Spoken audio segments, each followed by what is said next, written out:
So many of us make New Year's resolutions to try and improve our health and wellness. Hello, my name is Gayle. Do that every year.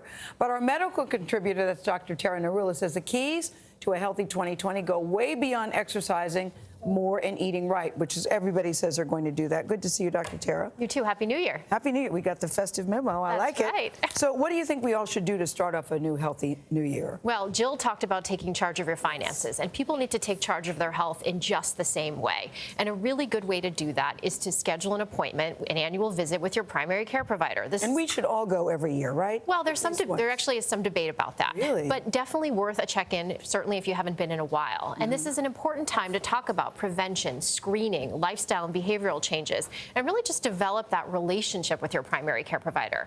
And so during this visit, you want to come armed with some questions. You want to ask about vaccines. Am I due for any booster shots or annual vaccines like the flu shot? You want to ask about preventive screening like colonoscopies, mammograms, pap smears. You also want to update your physician on any changes in your health, any new symptoms you've noticed. And then one really important thing that we don't often do is look through our medication list and look through our meds and say, do I really need to still be on this medication? Am I on the correct dosage? Does it interact with my other meds? So I tell my patients, take a picture of all your bottles and bring that photo in on your phone and show me.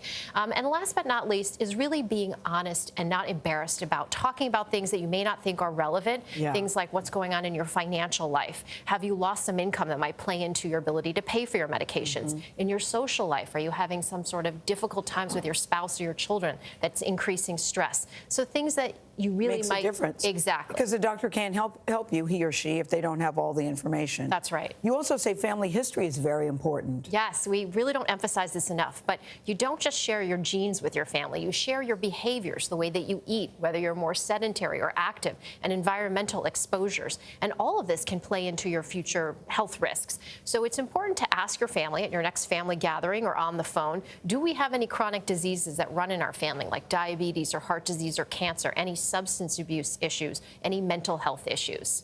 You know, we're doing a whole big thing about mental health. We're calling it taking the shame and blame out of discussing mental health. How do we take stock of our mental health this year in 2020? So everybody's starting to talk about it finally. It's coming out of the closet, so to speak. Which I'm so glad. Me too. 1 out of 5 Americans have a mental health illness that they're dealing with. 1 out of 5. Yes.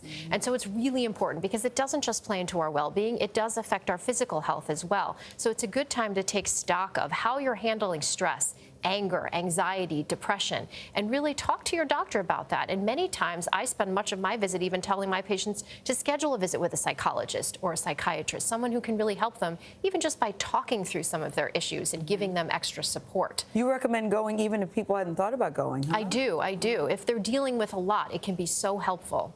And as we, on this first day of 2020, what's the one health resolution you wish everybody would make? Mindfulness, practicing mindfulness. This is my health resolution this year, which is really this idea about being in the present moment, focused on what's happening in the present, aware of that, not on the future or the past. And we know that mindfulness practices, things like meditation, can improve both mental and physical health. Yeah. Do you meditate on a regular basis? I don't, but I'm about to look for some apps that are going to help me do this. I recommend Headspace. I've tried, but it's so hard. About. It's very good.